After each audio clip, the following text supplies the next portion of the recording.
So Tyson Fury just put this video out on social media where he's shadow boxing in the ring, and the caption says 3 weeks to go before the Usyk fight.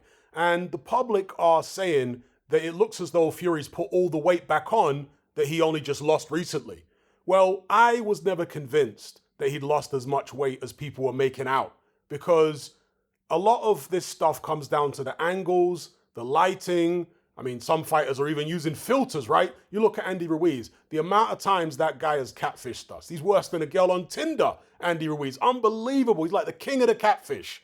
Yeah, that guy has had videos out, not just pictures, but videos where he looked like he almost had a six-pack, looked like he was down to 230 pounds. Then he turns up on the scales and he's the Pillsbury Doughboy all over again, the Michelin Man, all right? So I've learned over the years not to trust pictures, certainly, but even footage at times, and just wait until the weigh-in.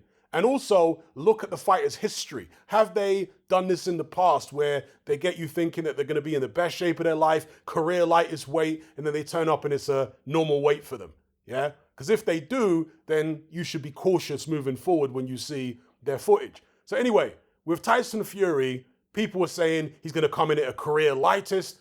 There is no way that Tyson Fury is coming in at a career lightest for this fight. I don't think it would even be healthy for him to do so. I can't remember who was saying it. Was it Ade Oladipo? Or forgive me if it wasn't him, all right? But there was somebody on one of these boxing channels who was saying that they expect Fury to come in at a career lightest. I mean, it might have been Gareth A. Davis. I forget who it was. But I'm telling you now, there is absolutely no way on God's green earth that Tyson Fury's coming in at a career lightest. Not even close.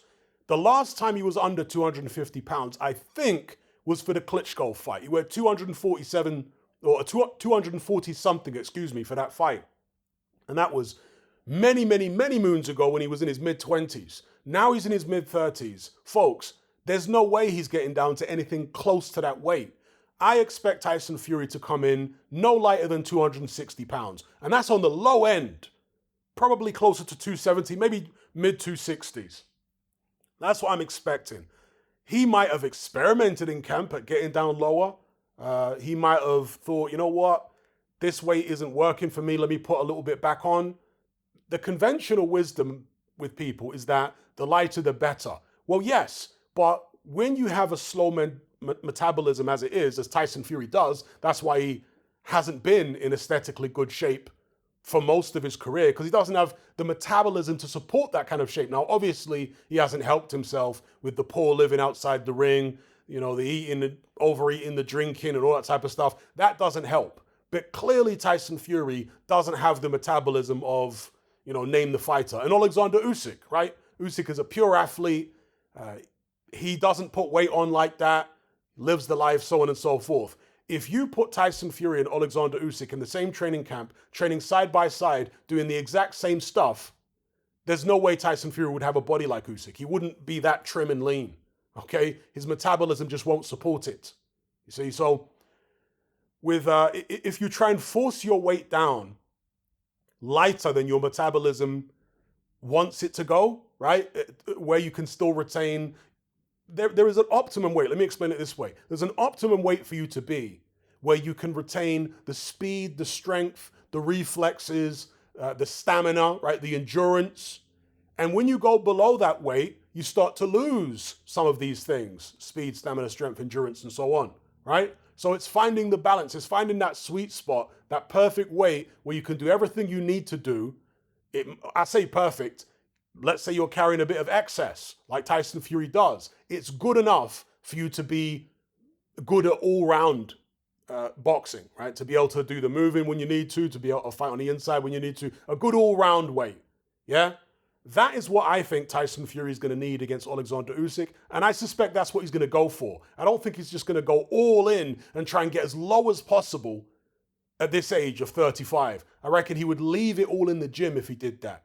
And he'd end up with no energy or not enough energy in the ring to do the things that he needs to do. He certainly shouldn't come in too heavy either. Okay, that's not a good idea. But if he can get down to mid-260s, low 260s at a push, that's a good weight for him. Anything lower than that, I'm certainly not expecting it, and I don't think it would be a good thing. So here in the footage, Tyson Fury looks probably high 260s to me. But again, I'm not trusting this footage because you don't know when it's from. He is making out the way he's posted it that this was recent, and perhaps it is recent. But we know that Tyson Fury likes to play mind games. Maybe he's playing mind games with Usyk, trying to make Usyk think that he's out of shape when he's actually in much better shape. Is he trying to shock him? You know, when he turns up at the weigh-in or whatever, he's going to be far more trim than this. We shall see. But if I'm just looking at this and assessing it, and if I was asked to guess what he weighs here, I'd say the high 260s at least, maybe low 270s in this particular training clip.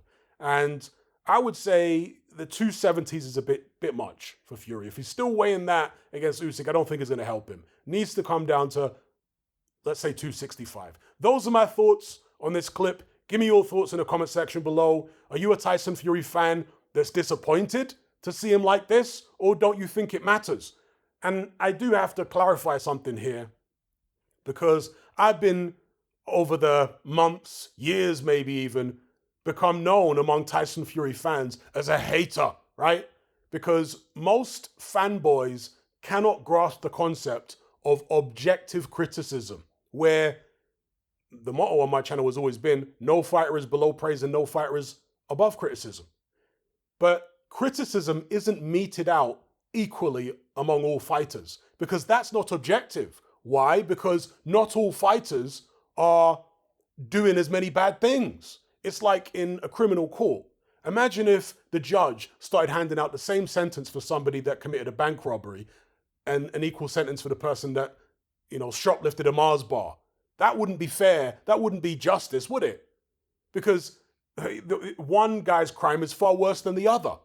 And let's say you've got a repeat offender who's always committing crimes, right? The severity of his sentences starts to get worse, while a one-off person who's just shoplifted a Mars bar once, he gets a little slap on the wrist. Yeah? Justice is about dealing with people based upon their history, based upon the severity of their infractions.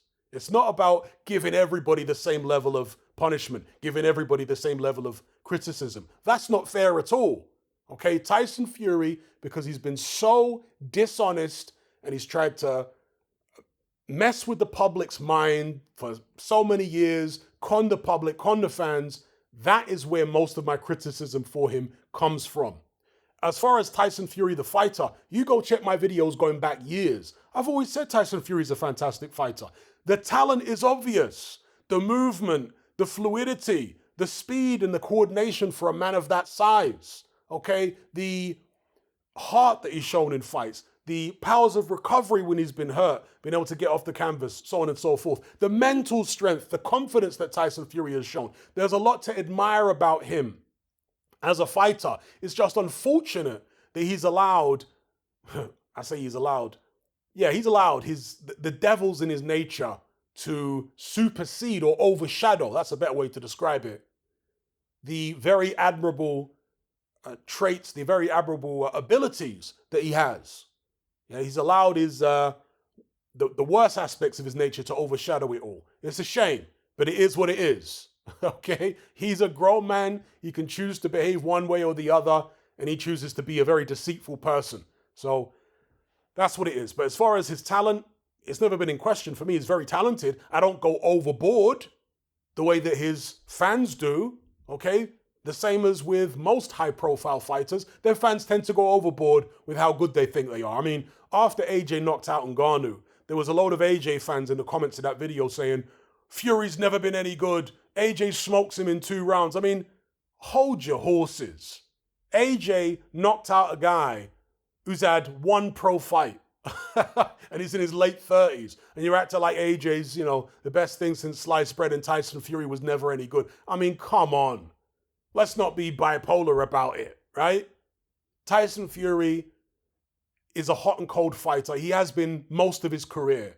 Yeah, if you deny that, you're just delusional. He's always been a hot and cold fighter. He'll put in a great performance and then a dodgy performance. He's like that, okay? The idea that he didn't perform well against Ngannou and he was at his peak is just absurd, because I saw some of these AJ fans saying that. It's not that Fury didn't train. that's the best version of Fury that we saw against Ngannou. He's just never been very good. Absolute rubbish. That was not the best version of Tyson Fury that there's ever been against Ngannou. That was a Tyson Fury who was lackluster and who's aging, right? I mean, he came in at a career heaviest for that fight. Now, the question is, going into the Usyk fight, how much has he deteriorated? I'm sure he's not going to be as bad against Usyk as he was against Ngannou. If he is, then forget about it, right? That's going to be a one-sided fight if he comes in the way he was against Ngannou. Now, I'm expecting him to be much better than that, but will he be good enough to win the fight? I've always felt that Tyson Fury at his peak can beat Alexander Usyk. I've always felt that. He can beat him. I've said this in many videos in the past. I just don't know whether he can reach the level of performance at this age, at this stage of his career that he used to. I don't know. The Ngannou fight certainly didn't fill me with confidence about Tyson Fury winning against Usyk. And Fury's behavior in the run-up to this Usyk fight hasn't been filling me with confidence. You know, so it's as if Tyson Fury has been trying too hard to make himself seem confident, not just to Usyk, but also to the public. When someone's trying too hard to do that, I'm like, is this guy actually compensating because he's not really that confident? And those are the vibes Tyson Fury's been giving me. But we'll see on May 18th. Let me know what you guys think about all this in the comment section below, particularly this video, the training footage. Were you taken in by the previous... See, there was that previous picture where Tyson Fury was striking a pose and sucking his cheeks in and, oh my gosh, he's going to come in at a career lightest. Did anyone really believe that picture? I never believed it. Okay, we'll see, I guess, when he steps on the scales on May 17th. Maybe people will be saying, I told you the picture was accurate, Hatman. There you go. Look, he really is a career lightest. But I seriously doubt it. Anyway, let me know what you guys think. And before I go, I want to give a shout out to all the new subscribers to my Patreon page. I cover loads of different topics in my weekly podcast, as you can see on screen right now, from current events to deep dives down the rabbit hole and everything in between. I'm really enjoying the feedback and the discussions we've been having on there lately. So if you'd like to join the conversation, just click the link in the description box below. Are you sick and tired of the mainstream mindset? Does the dogmatic conformity and pathological ignorance have you tearing your hair out in frustration? Then don't be alone. Come and join our brotherhood on Patreon. We stand as a beacon of reason against an army of insanity. You'll gain access to my weekly topical podcast where we take more deep dives than Jacques Cousteau on an endless variety of subjects. There's also videos, interviews, live Q&As, as well as a vast back catalogue of previous episodes, including my popular Confessions of a Nightclub Bouncer series. You can listen via the Patreon app or download in high-quality MP3. Connect with myself and hundreds of other members in our Element chat group. There's no contract, no commitment, you can cancel at any time, and it's cheaper than a Mickey D's McMuffin. Just head to my Patreon page via the link below this video and select the tier called the Brotherhood of Reason. I'll see you over there.